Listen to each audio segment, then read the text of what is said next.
नमस्कार दोस्तों, स्वागत है आप सभी का अपने YouTube channel the secret civil servant में। और आज है संडे, जैसा कि आप जानते हो। और मैंने बोला था कि मैं एक बुक का रिव्यू करूंगा। वैसे तो कोशिश ये रहा करेगी कि हर संडे को किया करूं। और आज एक बहुत प्यारी बुक का हम रिव्यू करेंगे। जो बुक, जैसे देखो यार, हमारे सीनियर्स हो सकते हैं, दोस्त हो सकते हैं, तो कुछ बुक्स जो उन्होंने पढ़ रखी हैं तो वो रिकमेंड कर देते हैं। फिर हम पढ़ के देखते हैं, अगर हमको भी बेहतर लगती है तो हम फिर उसका रिव्यू करते हैं इधर, है ना।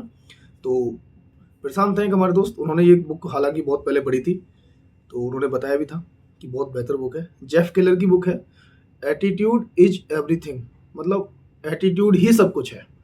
ये बुक है, इसका उल्टा दिखता है इसमें, बट मैं नाम बता रहा हूँ आपको, एटीट्यूड इज एवरीथिंग, है ना। अपना एटीट्यूड बदलें, जिंदगी संवारें। तो इस बुक में क्या है ऐसा, इस बुक में ऐसा क्या है कि जिसे आप पढ़ सकते हो।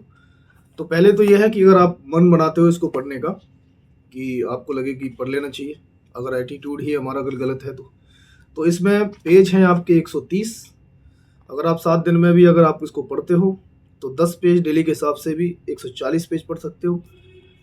नॉर्मल आधा घंटे टाइम दे दो, रात को सोने से पहले अगर इस किताब को पढ़ना शुरू करोगे आप, तो आधा पौन घंटा जो शॉर्ट्स वीडियो देखते हो ना, या मोबाइल में कुछ और काम कर रहे होते हो, तो मोबाइल की जगह किताब पढ़ो रात को, और पढ़ करके सो इसको, वो ख़त्म भी हो जाएगी।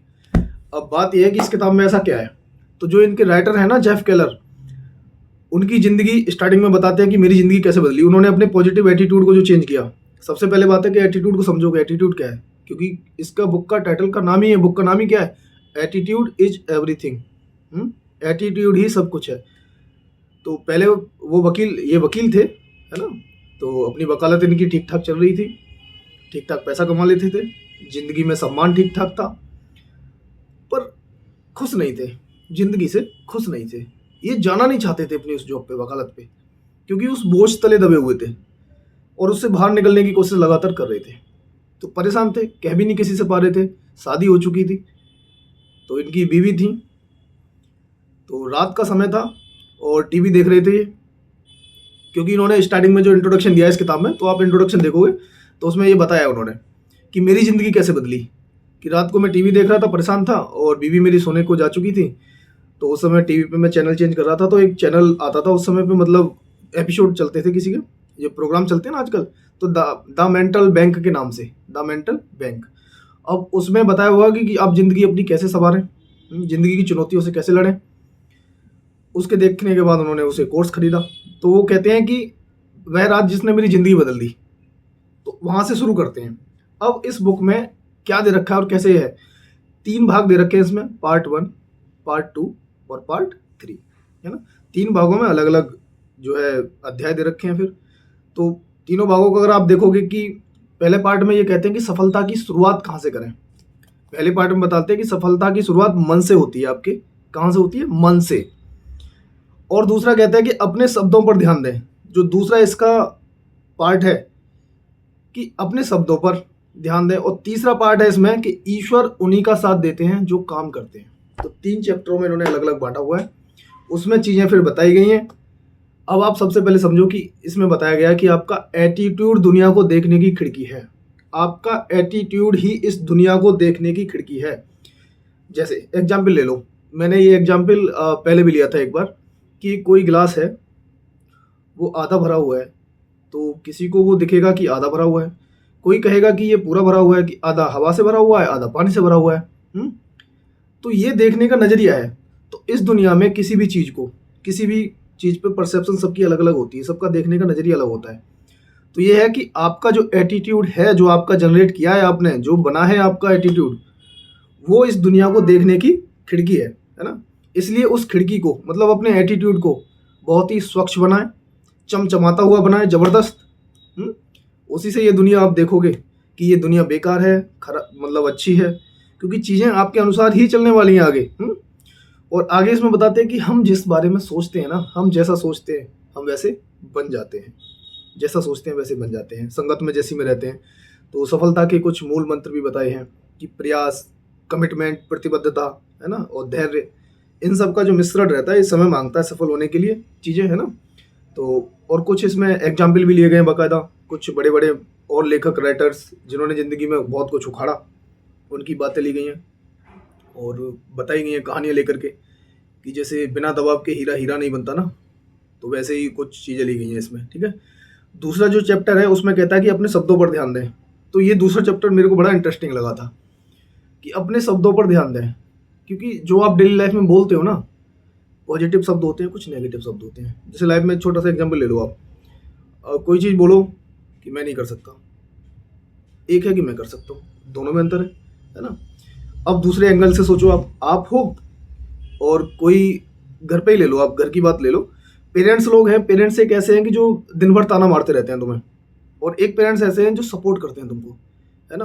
मतलब morally support, mentally support, financial support. तो वो एक दोनों तरीके हो गए।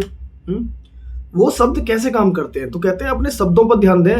आप खुद के व्यक्तित्व को जब निर्माण कर रहे होगे तो आप कैसे शब्दों का चयन करते हो, उस पर ध्यान देंगे। क्योंकि जो सोच आपकी होती है ना, जो सोच होती है वही शब्द बन जाते हैं। मैंने कुछ सोचा तो वो मेरे शब्दों के रूप में बाहर निकल के आएगा कि नहीं आएगा, तो वही शब्द बन जाएंगे और वही फिर मेरा विश्वास बन जाएगा। क्योंकि लोग अपने शब्दों पे विश्वास तो करते होंगे ना जब बोलते हैं, तो क्योंकि कुछ आपने सोचा, फिर उनको शब्दों के रूप में आपने बाहर निकाल दिया, तो वो आपका विश्वास हो गया। और वही विश्वास, वही सोच, शब्द, विश्वास एक दिन आपके एक्शंस के रूप में आते हैं। आप कार्रवाई करते हो, उन पे एक्शन लेते हो, है ना। और वही आउटपुट के रूप में, रिजल्ट के रूप में दिखाई देते हैं, परिणाम के रूप में दिखाई देते हैं।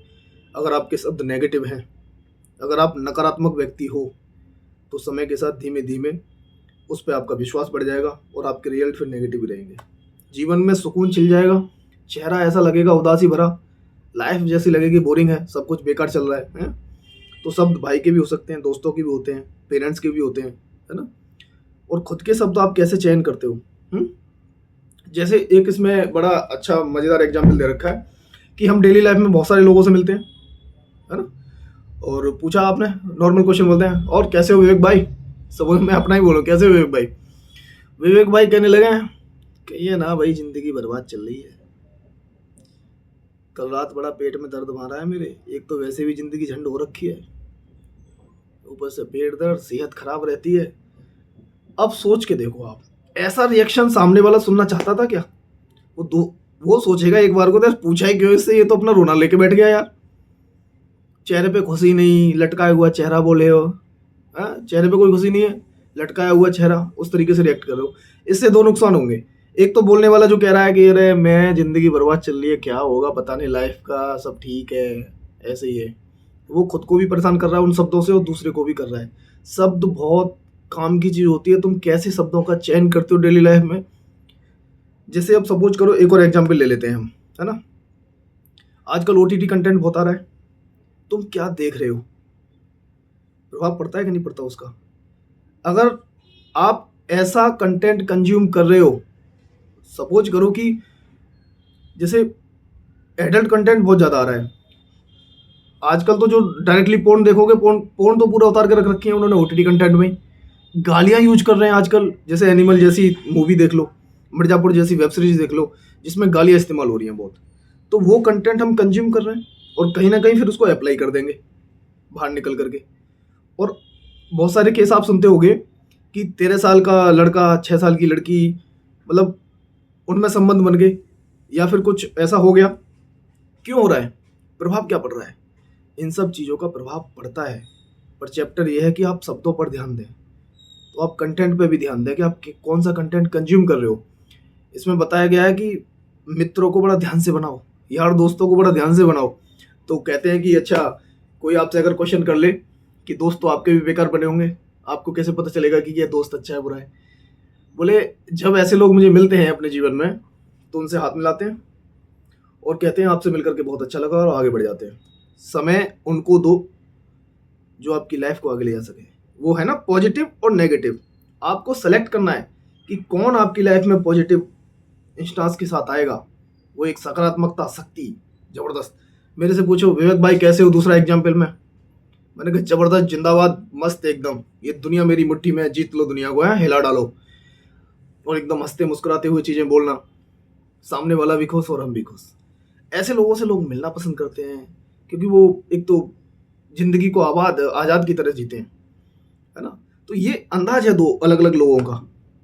अब वो सेलेक्ट आपको करना होता है। जीवन में हर चीज़ का सिलेक्शन है ये, एक पॉजिटिव एटीट्यूड का और नेगेटिव एटीट्यूड का। तो आपको अपना एटीट्यूड पॉजिटिव बनाना है टुवर्ड्स हेल्थ की बात कर लो, एजुकेशन की बात कर लो, चाहे कोई भी इश्यू हो, उस पर आपका एटीट्यूड एक परसेप्शन होता है और वो एटीट्यूड जनरेट करना पड़ेगा।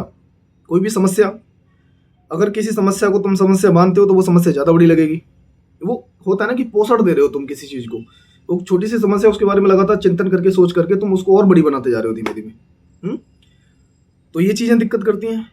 और अगला चैप्टर है इसमें कि ईश्वर उन्हीं की हेल्प करते हैं जो अपना काम करते हैं। कहने का मतलब ये है कि बताया गया है कि अगर आप समस्या में हो, अगर आप परेशान हो, तो कहता है कि समझ लो इस दुनिया में आपके आसपास भी 90% लोग ऐसे हैं जिनको आपकी समस्या से कोई लेना देना है नहीं।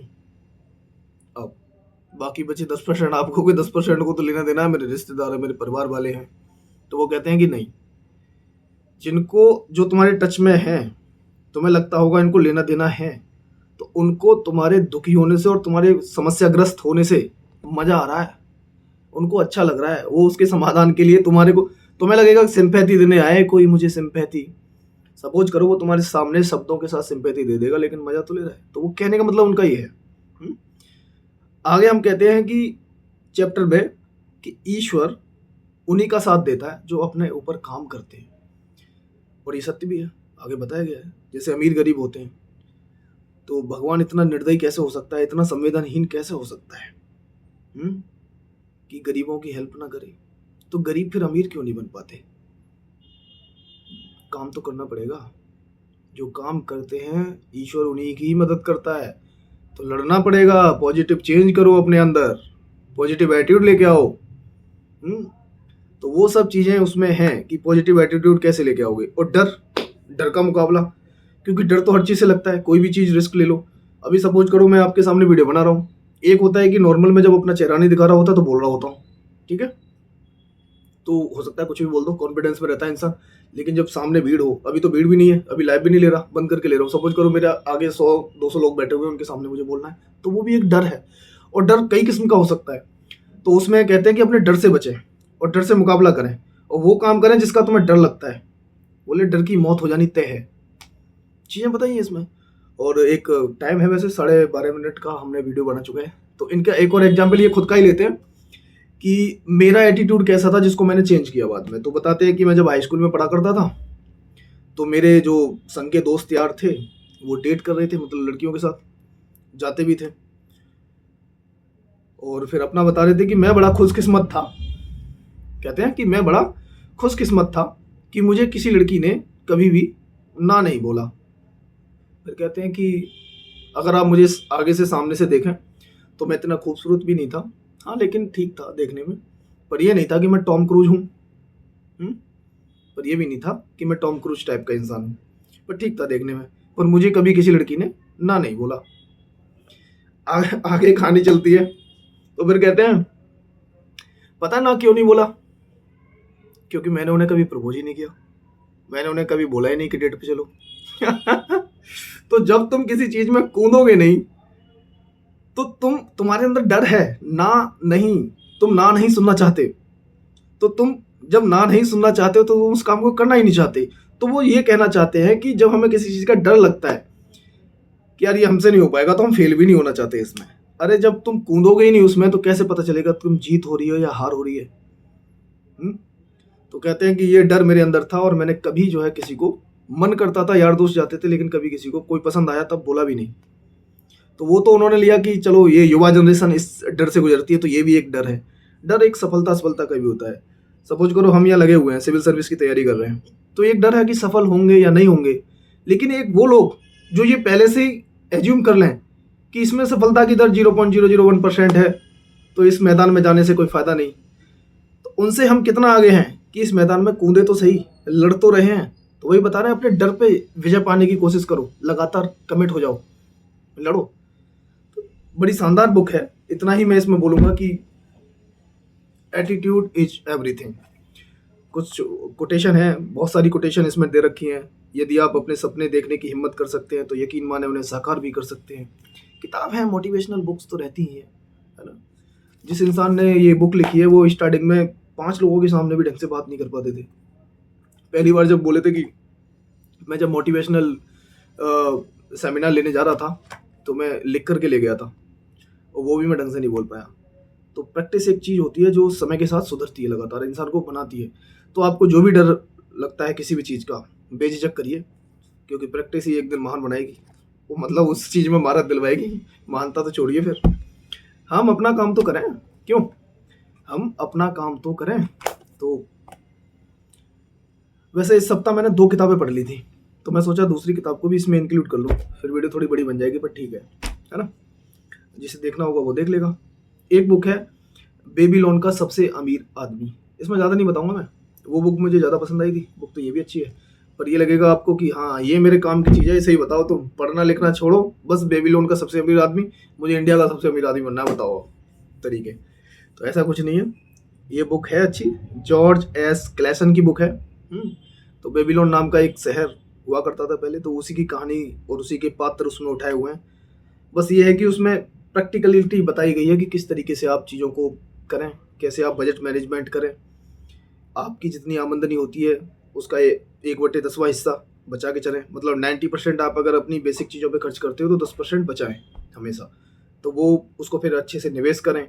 उसमें थोड़ा सा टेक्निकल वैसी चीज़ें हैं, बट ठीक है, बुक पढ़ सकते हो अच्छे से, बेबीलोन का सबसे अमीर आदमी। तो ये दूसरी बुक फिनिश करी थी। अच्छा लगता है किताब पढ़ना यार। मैं तो हमेशा हमेशा नहीं, जब से मेरी समझ में आया तो मैं ये कहता हूँ कि एक तो सबसे पहले हेल्थ पे ध्यान दो, उसके बाद बुक्स पढ़ो।